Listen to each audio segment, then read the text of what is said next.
మాజీ మంత్రి అనిల్ కుమార్ యాదవ్ నేడు పోలీసుల విచారణకు హాజరు కానున్నారు. టీడీపీ ఎమ్మెల్యే ప్రశాంతిరెడ్డిపై అనుచిత వ్యాఖ్యల కేసులో A2గా ఉన్న అనిల్ యాదవ్ ను పోలీసులు ప్రశ్నించనున్నారు. ప్రసన్న కుమార్ రెడ్డి అసభ్య వ్యాఖ్యలను సమర్థించిన అనిల్ యాదవ్ కు ఇప్పటికే పోలీసులు 2 సార్లు నోటీసులు ఇచ్చారు.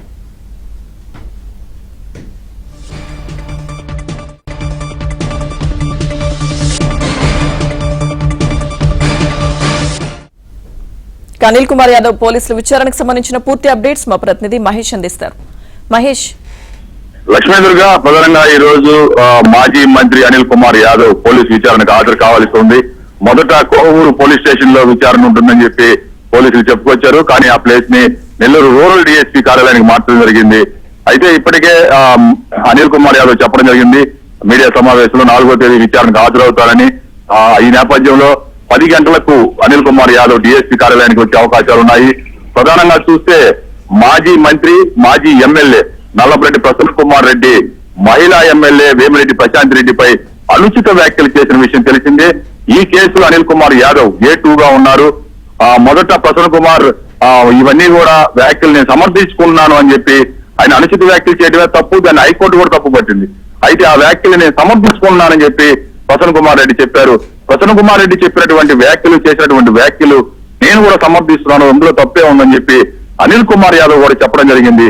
ఈ నేపథ్యంలో ఈ కేసులో అనిల్ కుమార్ యాదవ్ A2గా నిందితుడిగా నమోదు కావడం జరిగింది.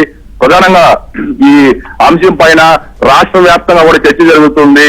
వేమిరెడ్డి ప్రశాంత్ రెడ్డి ఒక మహిళా ఎమ్మెల్యే పైన ప్రసన్న కుమార్ రెడ్డి చేసినటువంటి అనుచిత వ్యాఖ్యలను ప్రతి ఒక్కరు కూడా తీవ్రంగా ఖండించారు. చివరికి హైకోర్టు కూడా మందలించడం జరిగింది. ఇటువంటి వ్యాఖ్యలు కూడా చేస్తారా, ఒక మహిళ అందులోనూ ప్రజాప్రతినిధురాలు ఎమ్మెల్యే పైన ఇలాంటి వ్యాఖ్యలు ఎలా చేశారు, ఎందుకు చేశారని చెప్పి ముందస్తు బెయిల్కు ఇవ్వడానికి కూడా హైకోర్టు నిరాకరించినటువంటి పరిస్థితి. అయినా కూడా ఆ వ్యాఖ్యల్ని సమర్థించుకున్నారు. ఇటీవల ఆ వ్యాఖ్యల్లో తప్పే ఉంది, మేము రాజకీయ కోణంలోనే వ్యాఖ్యలు చేశామంటూ ప్రసన్న కుమార్ రెడ్డి చెప్పుకొస్తున్నారు. ఇది కూడా ఇంతలావున ఇంత పెద్ద ఎత్తున వ్యాఖ్యలు చేసి కూడా ఈ కేసు కూడా తమ పైన ఏదో అక్రమంగా బనాయించినట్టుగా ప్రజల్ని మోసం చేసే మభ్యపెట్టే వ్యాఖ్యలు చేస్తున్నటువంటి పరిస్థితులు ఉన్నాయి.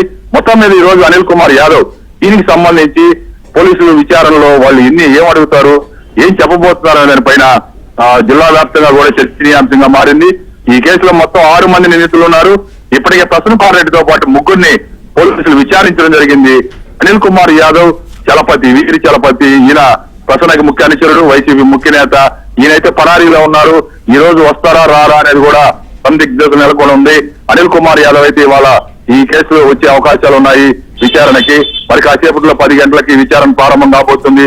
దాదాపు 2-3 గంటల పాటు విచారించే అవకాశాలు ఉన్నాయి.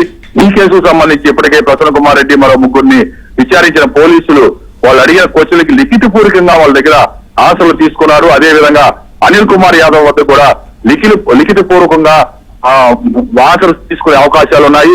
ఒక సమావేశంలో, పార్టీ సమావేశంలో ఆయన అనుచిత వ్యాఖ్యలు, చాలా ఘోరమైనటువంటి పదజాలంతో అనుచిత వ్యాఖ్యలు చేసిన సమయంలో అనిల్ కుమార్ యాదవ్ తో పాటు కాకాని గోవర్ధన్ రెడ్డి కుమార్తె పూజితారెడ్డి ఇతర నేతలు వీళ్ళందరూ కూడా చప్పట్లు కొడుతూ నవ్వటం చేశారు. ఈ కేసుకు సంబంధించి మొత్తం 6 మంది పైన కేసులు నమోదైంది. 6 మంది నిందితులుగా ఉన్నారు. A2గా ఉన్నటువంటి అనిల్ కుమార్ యాదవ్ ని మరి కాసేపట్లో పోలీసులు విచారించబోతున్నారు. ఇక్కడంతా కూడా తీవ్ర ఉద్రిక్తత వాతావరణం. ఒక నెల్లూరు పోలీస్ రూరల్ DSP కార్యాలయం వద్ద బందోబస్తు ఏర్పాటు చేశారు. అక్కడ ఎలాంటి అవాంఛనీయ సంఘటన జరగకుండా పోలీసులు కట్టుదిట్టమైన భద్రత ఏర్పాటు చేశారు. Lakshmi Durga. Okay Mahesh, thank you.